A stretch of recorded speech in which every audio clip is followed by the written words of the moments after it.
Cheers.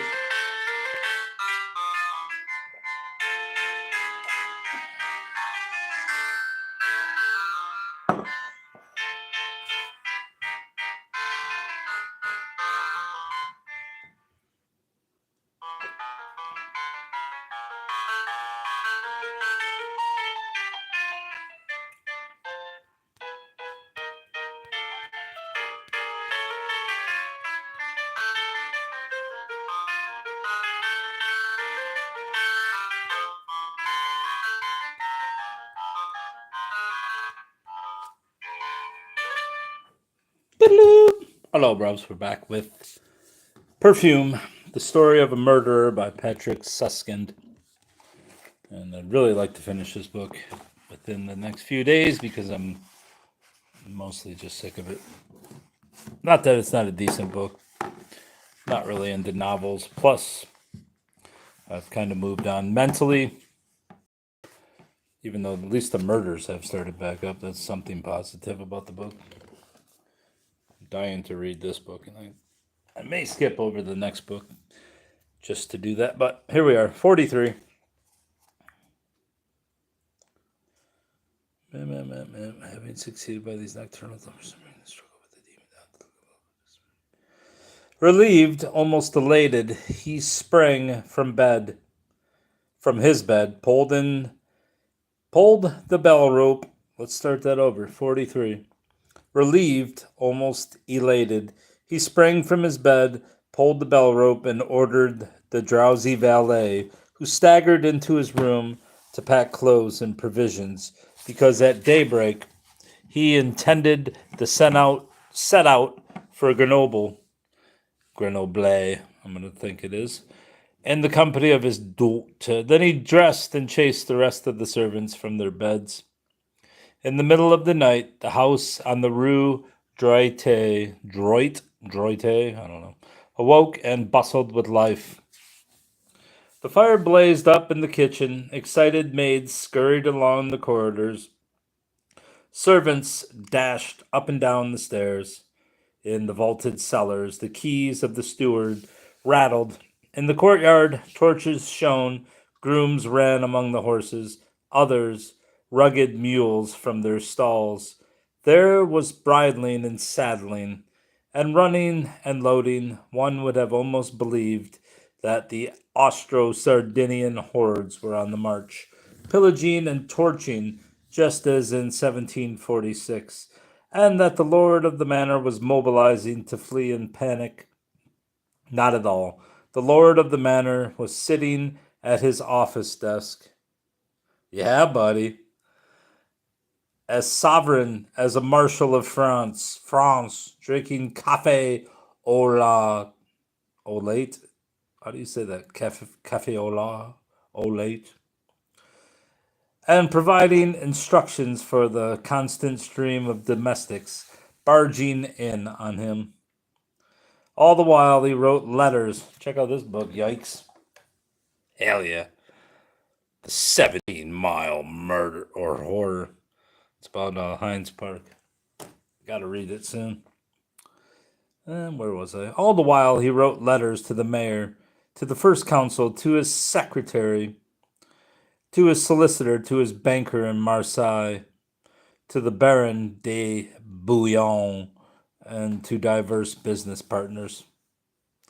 By around 6 that morning, he had completed his correspondence and given all the orders necessary to carry out his plans. He tucked away 2 small traveling pistols, buckled on his money belt, and locked his desk. Then he went to awaken his daughter. By 8 o'clock, the little caravan was on the move. Rishis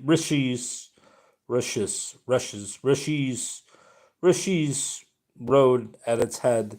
He was a splendid sight in his gold-braided burgundy coat. Beneath a black riding coat and black hat with jaunty feathers, he was followed by his daughter, dressed less showily, but so radiantly beautiful that the people along the street and at the windows had eyes only for her, their fervent ahs and ohs passing through the crowds while the men doffed their hats, apparently for the second consul, but in reality for her, the regal woman. Then, almost unnoticed, came her maid, then Richis's valet, with two pack horses. The notoriously bad condition of the road to Grenoble meant that a wagon could not be used, and the end of the parade was drawn up by a dozen mules, laden with all sorts of stuff, and supervised by two grooms. At the Porte du Cours, the watch presented arms and only let them drop when the last mule had tramped by. Children ran behind them for a good little while, waving at the baggage crew as they slowly moved up the steep, winding road into the mountains. The departure of Antoine Riches and his daughters made a strange but deep impression on people. It was as if they had witnessed some archaic sacrificial procession. The word spread that Riches was going to Grenoble, to the very city where the monster who murdered young girls was now residing. People did not know what to think about that. Did what Riches was doing show criminal negligence or admirable courage? Was he daring or placating the gods? They had only the vague foreboding that they had just seen this beautiful girl with the red hair for the last time. They suspected that Laura Riches, might be lost. This suspicion would prove correct, although the presumptions it was based upon were completely false. Riches was not heading for Grenoble at all. The pompous departure was nothing but a diversionary tactic. A mile and a half northwest of Grasse, near the village of Saint-Vallier, he ordered a halt. He handed his valet letters of attorney and transmittal, and ordered him to bring the mule train and grooms to Grenoble by himself. What does that say? Kick Bergen? I'd like to.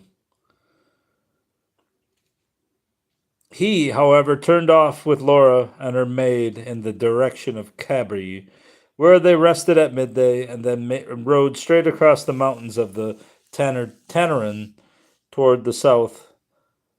The path was an extremely arduous one, but it allowed them to circumvent Grasse and its basin in a great arc, and to arrive on the coast by evening without being recognized. The following day, according to Riches's plan, he would ferry across with Laura to the Ile de la Rennes.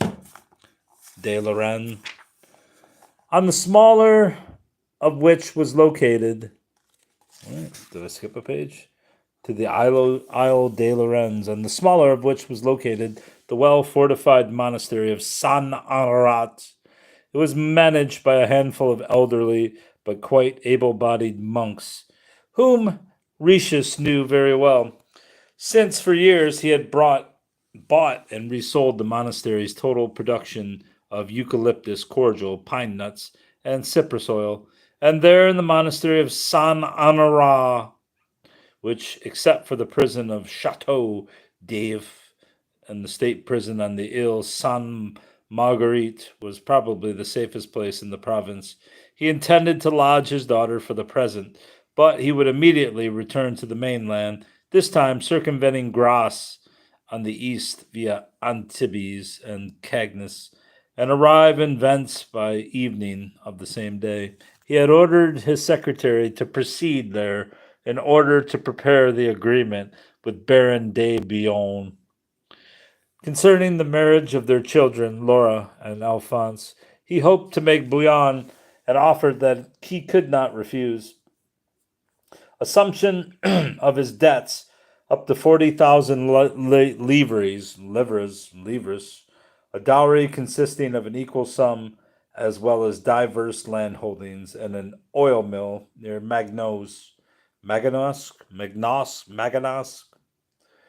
A year income of 3,000 livres for the young couple. Riches's only conditions were that the marriage should take place within 10 days and be consummated on the wedding day, and that the couple should thereafter take up residence in Vence.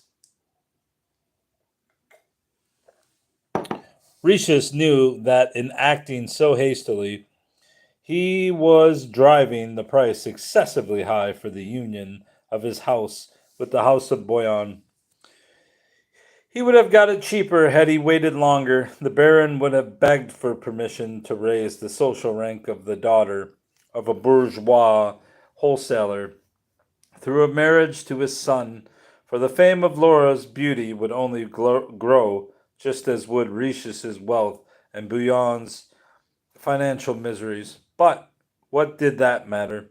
His opponent in this deal was not the Baron, but the unknown murderer. He was the one whose business had to be spoiled. A married woman, deflowered and, if possible, already pregnant, would no longer fit into his exclusive gallery. The last mosaic stone would be tarnished. Laura would have lost all value for the murderer. His enterprise would have failed, and he was to feel his defeat.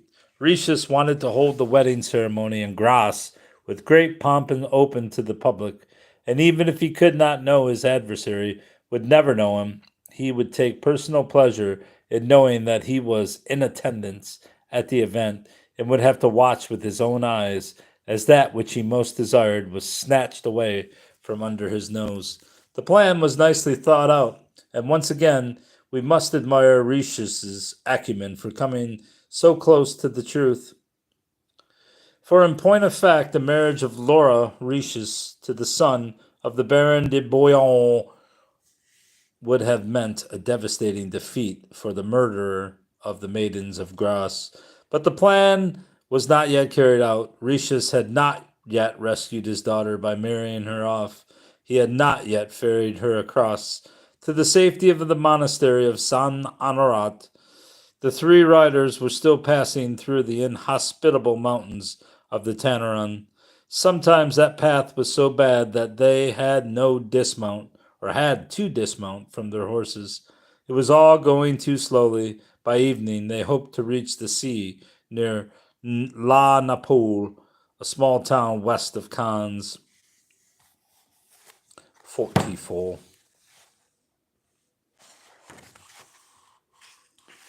All right, we got time. Lots of time, bruv. At the same time that Laura Ricius and her father were leaving Grasse, Grenouille was at the other end of town in the Arnolfi workshop macerating jonquils. He was alone and he was in good spirits.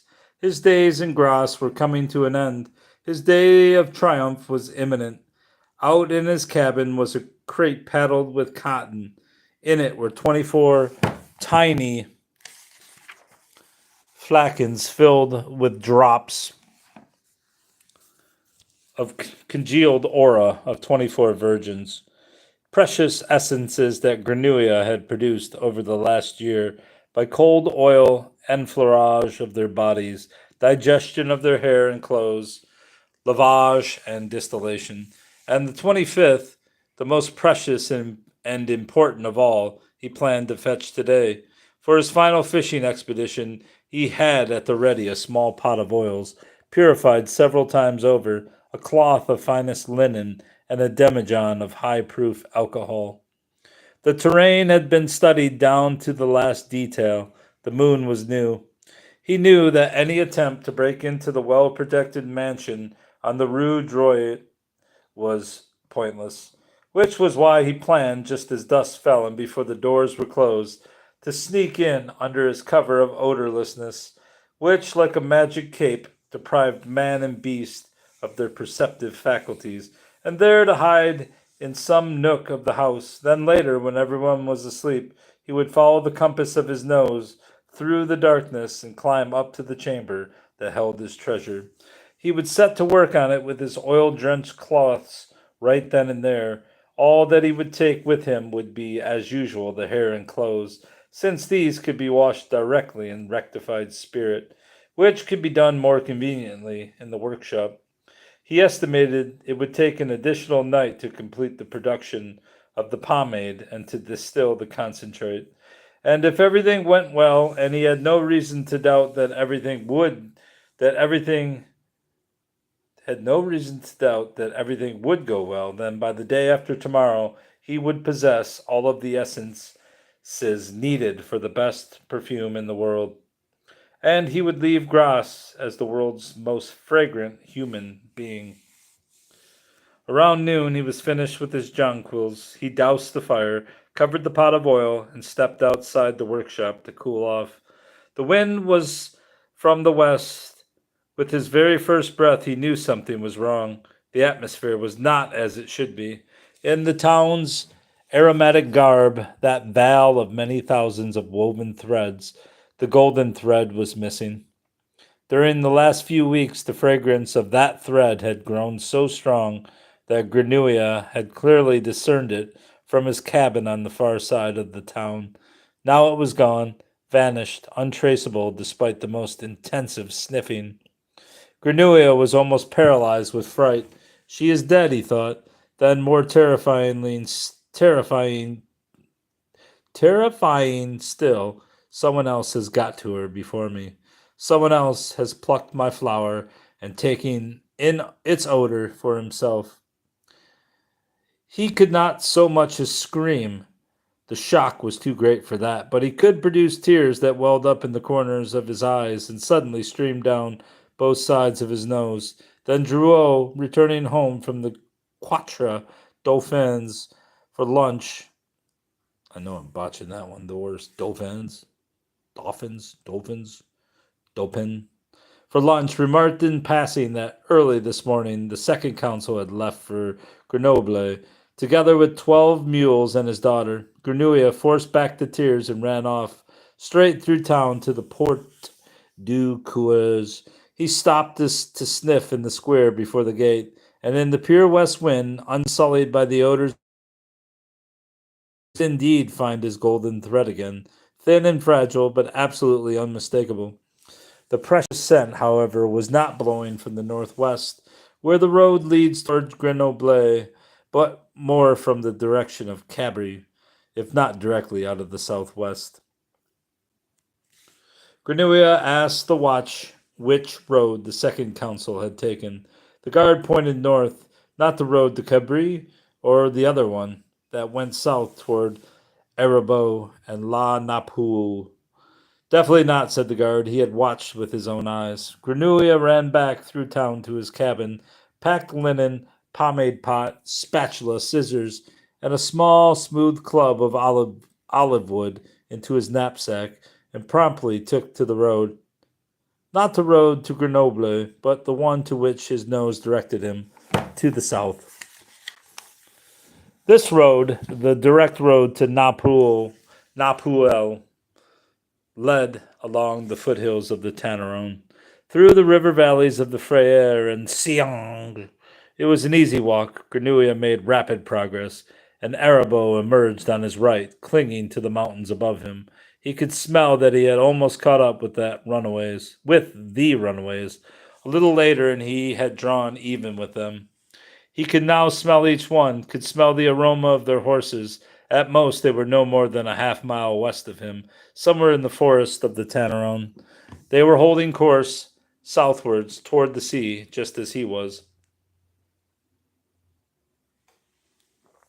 Around 5 o'clock that evening, Grenouilla reached La Napoule. He went to the inn, ate, and asked for cheap lodging. He was a journeyman tanner from Nice, he said, on his way to Marseille.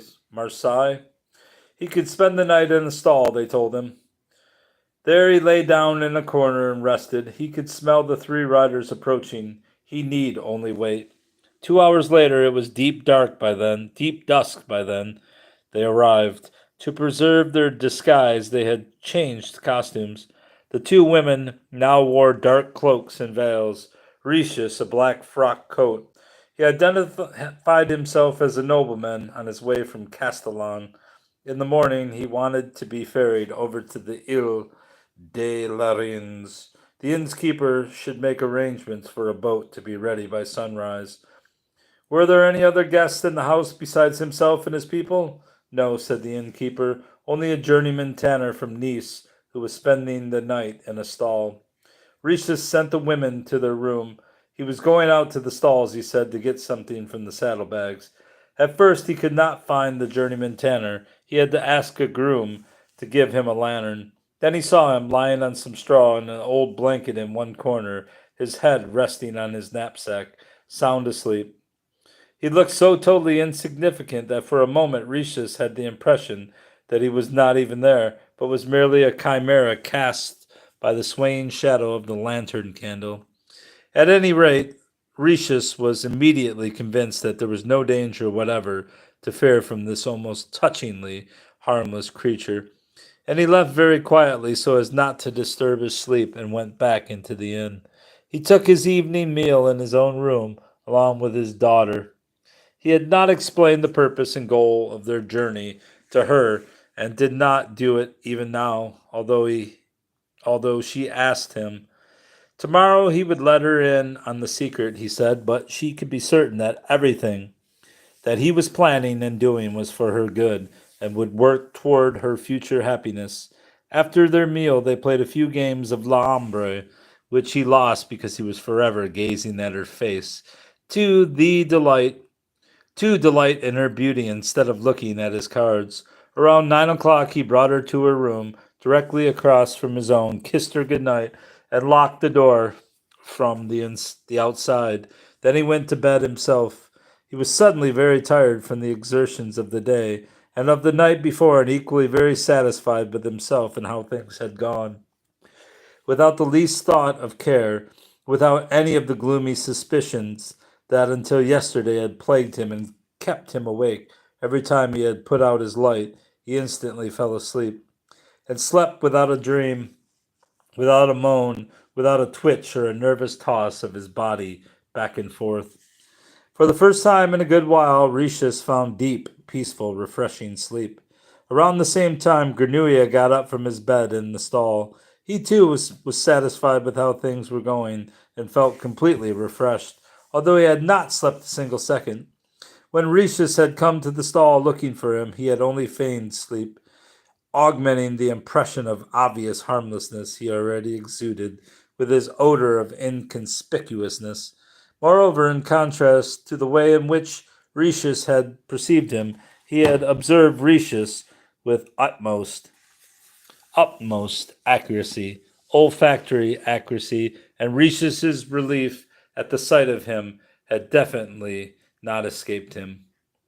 And so, at their meeting, each had convinced himself of the other's harmlessness, both correctly and falsely, and that was how it should be. Granouilla thought, for his apparent and Rishis's true harmlessness made it much easier for him, Granouilla, to go about his work, an opinion that, to be sure, Rishis would definitely have shared had the situation been reversed and traversed.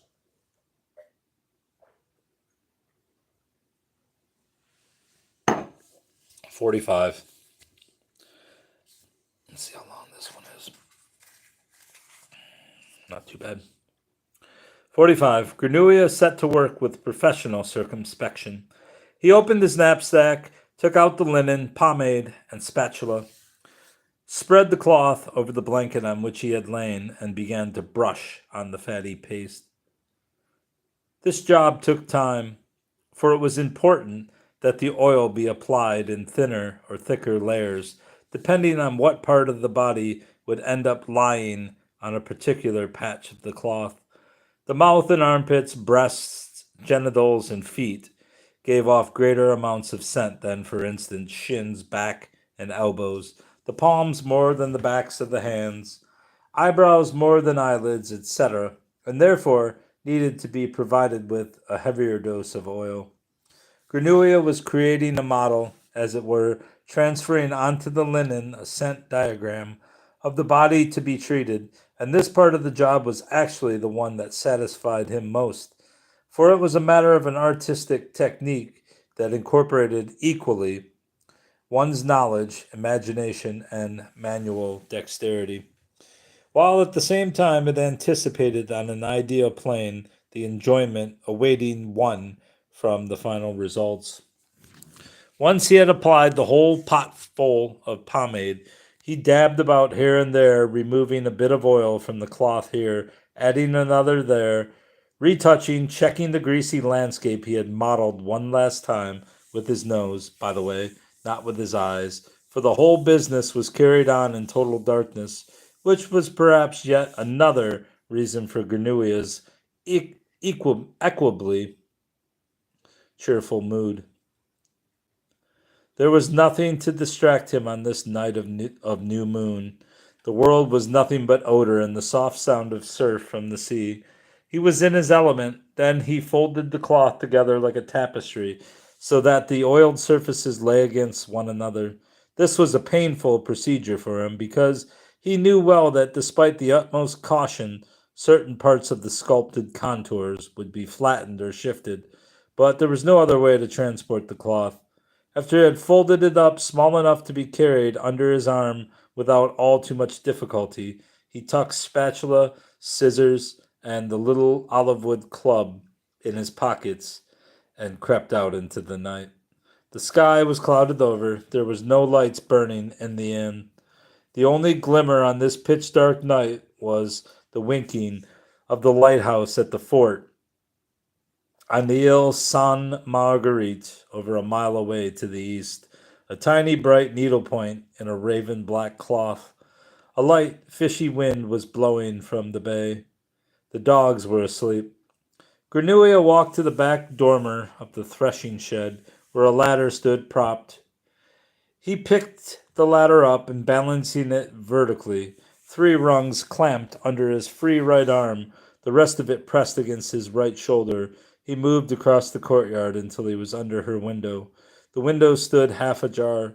As he climbed the ladder, as easily as a set of stairs, he congratulated himself on the circumstances that made it possible for him to harvest the girl's scent here in La Napoule.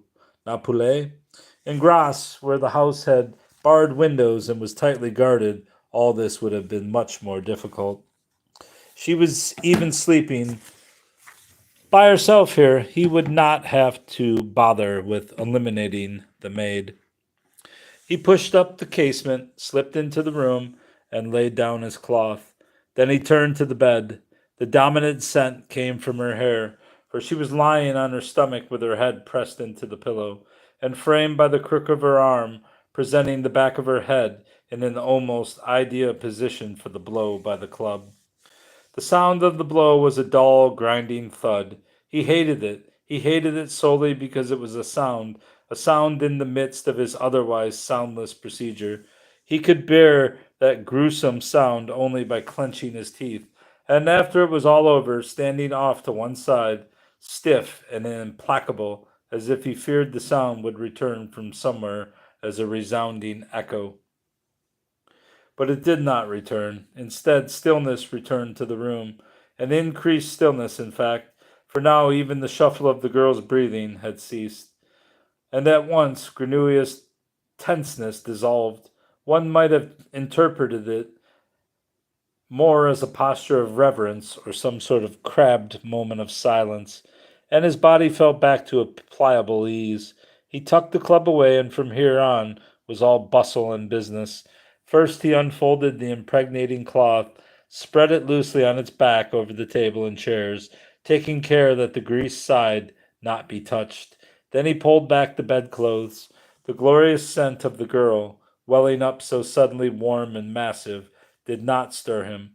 He knew that scent, of course, and would savor it to intoxication later on, once he truly possessed it. But now the main thing was to capture as much of it as possible.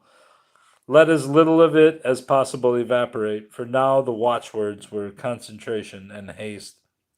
With a few quick snips of his scissors, he cut open her nightgown, pulled it off, grabbed the oiled linen, and tossed it over her naked body. Then he lifted her up, tugged the overhanging cloth under her, rolled her up in it as a baker rolls strudel, tucking in the corners, enveloping her from toes up to brow. Only her hair still stuck out from the mummy clothes. He cut it off close to her scalp and packed it inside her nightgown, which he then tied up into a bundle, Finally, he took a piece of cloth still dangling free and flapped it over the shaved skull, smoothed down the overlapping ends, gently pressed it tight with a finger. He examined the whole package. Not a slit, not a hole, not one bulging pleat was left through which the girl's scent could have escaped. She was perfectly packed. There was nothing to do but wait for 6 hours until the gray of dawn. He took the little armchair on which her clothes lay, dragged it to the bed, and sat down. The gentle breath of her scent still clung to the ample black cloth, bending with the odor of aniseed cakes she had put in her pocket as a snack for the journey. He put his feet up on the end of the bed, near her feet, covered himself with her dress, and ate aniseed cakes. He was tired, but he did not want to fall asleep, because it was improper to sleep on the job, even if your job was merely to wait. He recalled the nights he had spent distilling in Baldini's workshop, the soot blackened alembic, the flickering fire, the soft spitting sound the distillate made as it dripped from the cooling tube into the Florentine flask. From time to time, you had to tend the fire, pour in more distilling water, change Florentine flasks, replace the exhausted stuff you were distilling. And yet, it had always seemed to him that you stayed awake not so that you could take care of these occasional tasks, but because being awake had its own unique purpose. Even here in this bedchamber, where the process of enfleurage was proceeding all on its own, where in fact premature checking, turning, or poking the fragrant package could only cause trouble. Even here, it seemed to Granua, his waking presence was important. Sleep would have endangered the spirit of success. It was not especially difficult for him to stay awake and wait despite his weariness. He loved this waiting. He had also loved it with the 24 other girls, for it was not a dull till it's over, a dull waiting till it's over, not even a yearning, expectant waiting, but an attendant, purposeful, in a certain sense, active waiting. Something was happening while you waited. The most essential thing was happening, and even if he himself was doing nothing, it was happening through him, nevertheless. He had done his best, he had employed all his artistic skill, he had made not one single mistake, his performance had been unique. It would be crowned with success. He need only wait a few more hours. It filled him with profound satisfaction, this waiting. He had never felt so fine in all his life, so peaceful, so steady, so whole, and at one with himself, not even back inside his mountain, as during these hours when a craftsman took his rest, sitting in the dark of night beside his victim, waiting and watching. They were the only moments when something like cheerful thoughts formed inside his gloomy brain. Strangely enough, these thoughts did not look toward the future. He did not think of the scent that he would glean in a few hours, nor of the perfume made of the auras of 25 maidens, nor of future plans, happiness, and success. No, he thought of his past. He remembered the station of his life from Madame Galliard's house and the moist, warm woodpile in front of it, to his journey today to the little village of La Napule, which smelled like fish. He thought of Grimal the tanner, of Giuseppe Baldini, of the Marquis de la Talle Esperanza. He thought of the city of Paris, of its great effluvium, that evil smell of 1,000 iridescences. He thought of the red-headed girl in the Rue des Marais, of open country, of the spare wind of forests. He thought too of the mountain in the Auvergne. He did not avoid such memories in the least, of his cave, of the air void of human beings.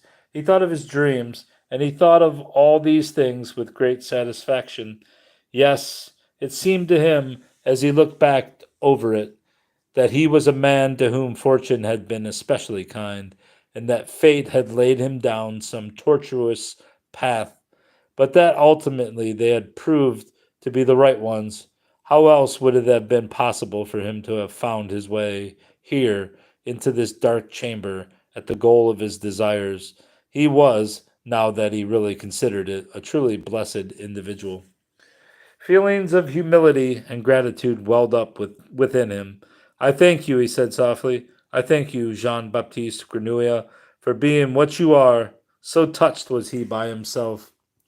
Then his eyelids closed, not for sleep, but so that he could surrender himself completely to the peace of this holy night. The peace filled his heart, but it seemed also as if it resigned or it reigned all about him.